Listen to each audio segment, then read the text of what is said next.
What is up, Scentsy fans? It's Patricia and welcome to another episode of Tester Tuesday, where we are delving into the new release scents for the spring and summer Scentsy catalog 2024. Now, I'm just going to say a few things.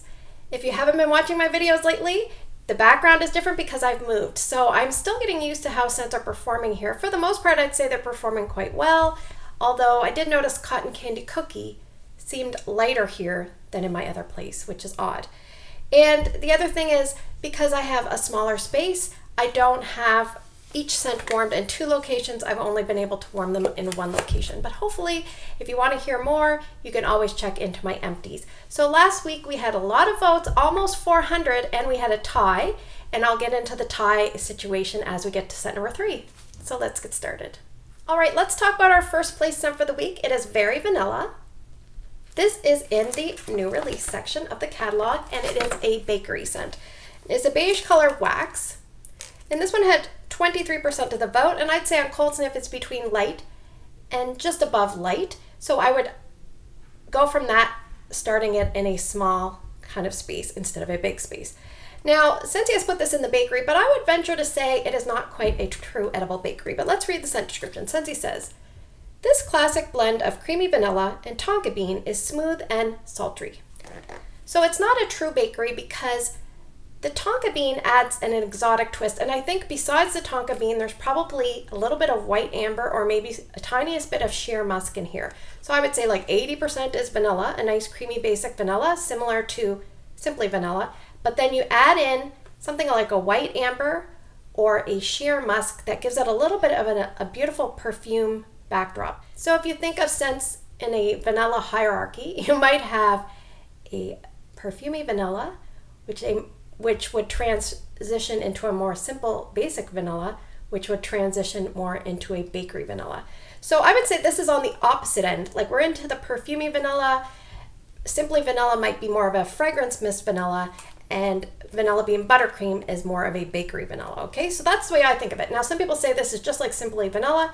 To my vanilla nose, there is definitely a difference. This is a fancy, Canada Kim misting on vanilla perfume vanilla, okay? So let's just talk quickly about vanilla tonka before we move on. So I did look up what is tonka. It kind of mimics vanilla, but there's some undertones of like some honey and almond and spices and tobacco and woodsy components. So factor that in. I think that's what's adding to the complex vanilla. So the problem with this scent is it's not overly strong. So we're going to talk about performance here in a second. But I'll just let you know that when I asked my 3 kids the 3 scents that we warmed this week, this was both their favorite scent. So because Erica was a little bit more picky, I decided to put this in Erica's room. So let's talk about performance. I took 2 cubes and put them in a full-size warmer and 1 cube in a mini warmer in her bedroom. Her bedroom is roughly the same size as her previous bedroom, but shaped a little bit differently. And this one took a while to build. Around hour 2, it was between 3 and 4 out of 10. And around hour 12, it built to about 5 out of 10. And that's as strong as it got, because after that, it just, it was hard to pick up in the room sometimes. Knowing what was going in the room, I would walk in and I would find it, but eventually it just kind of dropped off. So I did leave it going a day and a half, constant, so a little over 36 hours. Then I turned it off. I started out for another 12 hours, and in the 12-hour time frame, it just really didn't pick up. I didn't really care because that was an overnight warming, but yeah, I would say I got about a day and a half at about between a 3 and 5 out of 10. Now, saying that, vanillas are notoriously tough. They need time to cure, and sometimes you need extra wax because they're not usually overly strong. So this might be a scent that you're going to want to stick to small to medium spaces. You might have to use more wax. You might want to avoid using mini warmers, especially glass mini warmers. Use your hottest warmers and go from there. So the other thing is, keep in mind that this would mix well with things that are not, you don't want a bakery lean. So let's say you had something like crayon apple crumble and you wanted to switch that up. I would pick Vanilla Bean Buttercream. But let's say you had that scent with Grace and you wanted to vanilla size that scent. Because With Grace is a perfumey scent, I would pick Very Vanilla to go with Grace, and I would pick Vanilla Bean Buttercream to go with Crayon Apple Crumble. That's how I'm going to approach things. But I think this is a great mixer. I think this is an all year round scent. I just think it might be a little bit tricky. Now, will I be repurchasing this one? Well, you know I love vanilla, so yes, I'm probably going to repurchase and I will just hold on to a bar for a while. But I think I'm definitely going to pick up the room spray, especially being a new formulation. I'm going to modify how I'm going to use it. I'm not going to tell you how, but you could probably figure it out. And yeah, I'm just going to go from there. So very vanilla. Definitely a repurchase in room spray and likely wax. All right, let's talk about scent number 2 for the week. It is Cake Me to Paradise. This one had 22% of the vote. Very tight race for all the scents this week. It's a beautiful light pink colored wax, and on cold sniff I would say it's about between light and medium, and Scentsy has put this in the bakery, but you could argue it is a citrus bakery scent or a fruity bakery scent. So let's read the scent description. Scentsy says, sweet cake infused with juicy orange and island rum will whisk you away to paradise. There's little bumples on my wax bar. So the sweet cake, it is more of a vanilla basic, not so much an overly golden heavy cake, more of a vanilla basic scent, and that is a very small percentage of the scent, and that comes out more as you warm it longer. That's what happened to me. Let's talk about the infusion. They talk about an infusion of juicy orange and island rum. So maybe the orange is more of a tangerine. It's like a very tropical, uplifting, sweet, tangy kind of citrus, and the island rum, it doesn't really read rum, but it adds a tropical special twist that, you know, when you drink one of those tropical drinks, and it's a virgin one and a non-virgin one, you can kind of tell the difference, but it doesn't jump out at you as aggressive rum. So that's kind of what I get here, if that makes any sense. But as I warmed this, I felt like I got like a little bit of peach, a little bit of papaya and mango all mixed together, and it really reminded me a lot of mango shortcake. Now the problem with me for mango shortcake was that was go-go mango plus a cake. And go-go mango has a lot of floral components. So this was much better for me because it might have only had like a 2 or 3% lean towards that floral. And I don't even know if that's just my nose imagining it, but it was mostly fruity, citrus, and cake versus mango shortcake, which had a little bit too much of a floral lean. For my nose, it didn't go well with the cake. So let me read what I have written down for this. I have that it's tropical, fruity, it's syrupy, sweet, and there's not a lot of cake. And as the day went on, it was getting closer to peachy candy that wasn't fake. It was very nice, and it also reminded me of a part of my Scentsy cruise that I went on. When we were in Haiti, we had something called a labadoozy, which is a beautiful drink, and that drink reminded me a lot of the syrupy infusion glaze that this cake is. So in my cold sniffs, I did describe a poke cake, and you drizzle that syrupy glaze over top. Obviously, if it's a very strong syrupy glaze, that is going to be the dominant note that you're going to get mostly. So let's talk about performance, because this was actually Ryan's second favorite scent, and so I decided to put it in the boys' room. The boys are sharing a room right now, and I put 3 cubes. I used 2 in a full-size warmer and 1 in a mini warmer. And strength and throw initially at the start for Max was about 8 out of 10, so it did very well. I thought it was going to be a lot lighter than what it was. I have a note around hour 12, it was between 6 and 7 out of 10. And when I first warmed it, I left it going about a day and a half nonstop. Then I turned it off, and I came back to it a couple days later and put it on for 12 hours. So in that first initial warming, I got mostly fruity, syrupy, sweet, tangy goodness with the tiniest bit of cake. And in the 12-hour latter part of the warming, which was only about 3 out of 10 for intensity, I got the beautiful, yummy cake with just a little bit of the fruitiness. So if you let it go longer, you'll get more cake. At least I did.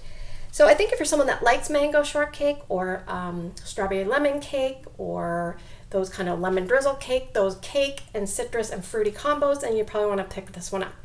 I think that if you wanted to get more cake out of it, you could maybe use 1 cube of this in 1 warmer, and then in alternating warmers maybe use something like 2 cubes of a birthday wishes, and that might bring out a little bit more cake for you. It's definitely a spring and summer leaning scent, and I would say between medium and small spaces it would do quite well. I think if you wanted to use extra wax, you could definitely try it in an open layout, but you might just need a little bit of extra push there.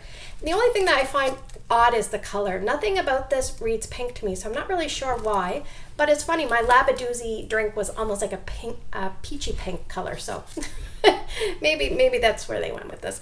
But will I repurchase this one? Yes, I really enjoyed this one. It was a good one. That is Cake Me to Paradise. So let's talk about our third place scent for the week. It is Wild Cherry and Sakura. So this one had to be settled by a tiebreaker. So I had waited for a couple of extra votes coming in. So I think I had 3 different people vote, and it was still a tie with Evening Sky. And then I asked my friend Shannon, and I didn't tell her what the situation was, and she voted for 2 other scents. That didn't break the tie. So I took the scents Evening Sky and this one to my husband, and I said, smell these and pick which one you want me to warm. And he picked Wild Cherry and Sakura. Sakura, Sakura. Anyway, so I'm not really surprised because he does like cherry scents. So this one had 15% of the vote, and it's almost this burned red colored wax, and it's a new release in the floral section. And I would also argue it has a minor in perhaps woods, but let's read the scent description. Scentsy says, Wild Cherry accents the delicate beauty of Sakura blossom and pink jasmine. So we have Wild Cherry, which is a fruit, and then we have Sakura blossom, which is like a cherry blossom. I think it's a Japanese term that they use. It's very prominent. It blooms, I think, in Japan in March and April. And pink jasmine. So pink jasmine, we've seen it in some other scents. So this one here is kind of a heavy, sultry scent to me. There is a perfume heaviness to this that is much heavier than what we were experiencing in Very Vanilla. This is heavy to me, somewhere along the lines of Quiver heaviness, Sandra Sisterson's heaviness. Now, I'm not experts on either of those scents. I don't really care for those scents. I don't really like this one. I don't hate it, but I don't like it. So keep that in the back of your mind when I review this. But I have a note, it's heavy, it's sultry, it's a romantic cherry perfume. And I think if you mix something like Quiver and the Sanderson sisters together, it might be something like this. And yeah, so that's all I get to say about it. As I warmed it, I felt like I got a little bit like of a heavy amber sandalwood, like a dark, heavy amber sandalwood, and a muskiness. And I've slowly been catching up on videos, and Allie, she hit the nail on the head. She said something about this reminds her of Ghostly Greetings. There's that musky heaviness in Ghostly Greetings that is a little bit similar to this. Something is similar. But let's talk about performance, because I did use it here in my bedroom by default. This is where I had to warm it. And this bedroom, and right here is my bathroom. So I had a full-size warmer in my bathroom and then a full-size warmer on this cabinet here. So I put 2 cubes in each, and strength and throw, it did just fine. It was between 8 and 9 at its max, and that was around the 2 to 3 hour mark. As time progressed, it went down to about 7 or 8 in this area. Now, is it that strong because I don't like it that much? I'm not really sure. But I left it going for about a day and a half as well, turned it off. And then once I did that, I took my bedroom wax and put it in with the bathroom wax. I just put them one on top of another, and I left the bathroom wax going for another 24 hours. And I just kept the door closed, and I warmed something else in my bedroom because I didn't really want to smell this anymore. But it did just fine. So as I warmed it in the bathroom, it was probably on that last day extension, it was probably like 4 to 5 out of 10. It just did fine. So I think if you're someone that likes heavy cherry perfume scents, maybe give this one a try. It would be good for medium-sized spaces such as a bedroom, and it really fits like a bedroom kind of theme to me because it reads a little bit sultry. The only thing is I find it's a little bit more fall-winter leaning to me. I'm not really convinced it's a spring-summer scent. It's a little bit heavy for me. So will I be repurchasing this one? No. I will use this one up, and I will probably not repurchase it in any form. Like I said, it wasn't a hate. I just didn't like it very much. So that is Wild Cherry and Sakura. Sakura, Sakura. All right, I haven't done a lot of videos in a while, so I was a little bit rambly for my reviews, but now we're going to move on to the part of the video where you guys get to vote. So I have a, whatever they call this, pillowcase here with some more scents. Some of the Easter collection, new releases, etc. We're going to draw 6 scents, and you're going to vote for 2 different scents by early Wednesday morning. Put your 2 votes down in the YouTube comment section, and if you can't vote on YouTube, find my Instagram post. It's Patricia Gates. So scent number 1 for the week is Pink Berry Sandalwood. That is a new release scent. Scent number 2 is Bamboo and Rainfall. That is a new release scent as well. Scent number 3 is Strawberry Bliss. This is an Easter collection scent. Scent number 4 is Follow the Rainbow. This is the St. Patrick's Day collection scent. Such pretty colors down on the floor. Scent number 5, Lemon Lime Fizz from the Easter collection. And one more. Let's see. Also also from the Easter collection, Peach and Grapefruit Mimosa. So just in case you can't remember, I will put the scents down in the pinned comment. Don't forget to vote, and take care, and thank you for subscribing and liking. I'll see you guys in the next video.